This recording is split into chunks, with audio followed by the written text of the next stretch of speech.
It's fitting that I should start the day with the animal feeding. In this case, Ilsa eating her breakfast. She's got a chicken leg and some kibble food. It's the last day. It's Sunday. I get to go home today. I'm pretty excited. Got my coffee heated up. I'm about to sit here and tell you my story about last night. So, right there is a pile of corn. I put this corn out yesterday afternoon.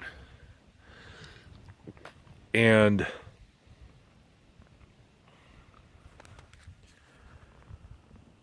no sooner, well, I guess sooner, we went to bed probably about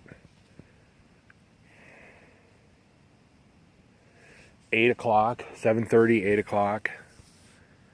And there was already a deer. There was a deer walking up the hill. And he came pretty close to us. And as you know, when you hear it sounds like something much bigger than a deer when it's walking through the woods. But so I heard that, and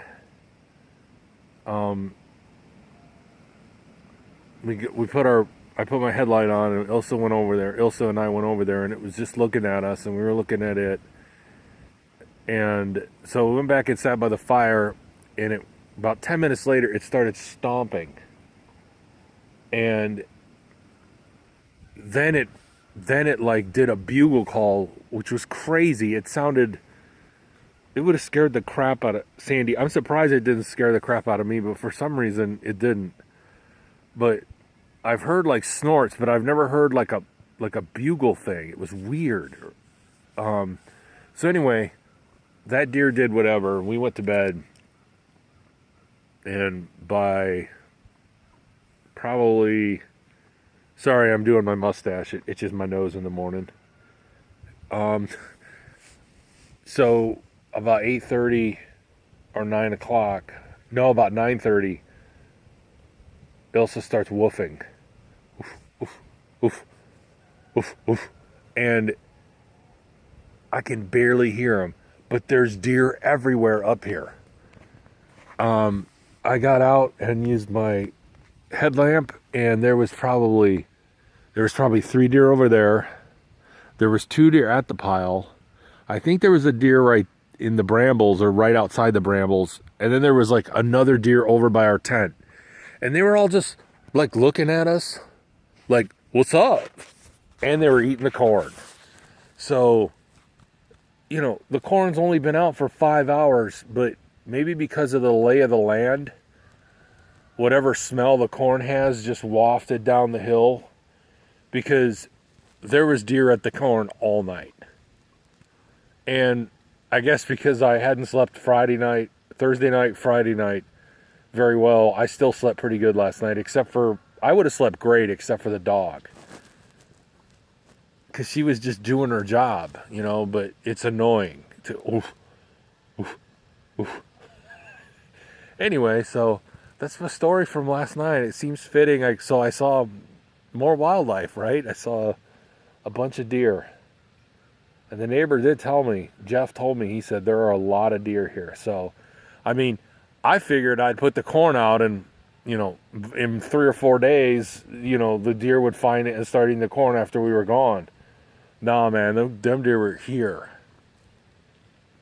So, anyway, we're gonna pack up this morning. It's early. It is 6:45. And another thing I wanted to talk about is, I'm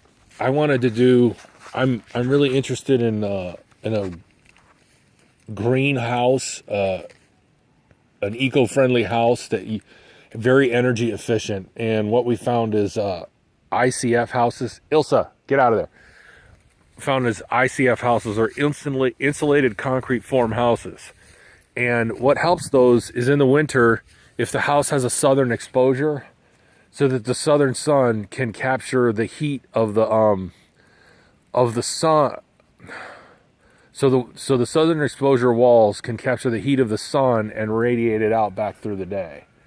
So as you can see, the sunrise is here. That's the east. Jesus. Rise in the east, sets in the west. Okay, so there's the sunrise. So that means across this opening is west, and that means there is south, and like there is where I would like, it's the best spot for building, although there is a spot over here, but it's closer to the road. This one is just out in the middle you're in the middle of nowhere. So if we could do that, it would be like a southeast exposure, which I think is perfect. And that works really well for solar too, because we could put solar on top of it if we wanted to, and we would have a great ability to capture. The only problem is we'd have to take some trees, which I know to build a house we're gonna have to take some trees, but you know, we're gonna have to do it smartly. But anyway, so I was thinking about that, and that's just an idea. You know, none of this is decided on or anything, because obviously Sandy's not here to give her input, and you know, things could change in a few years. Who knows? But anyway, if we build that house, though, they're more than twice as efficient as a conventional home as far as heating and cooling, you know. And so if you couple that with solar, you could really be almost off the grid.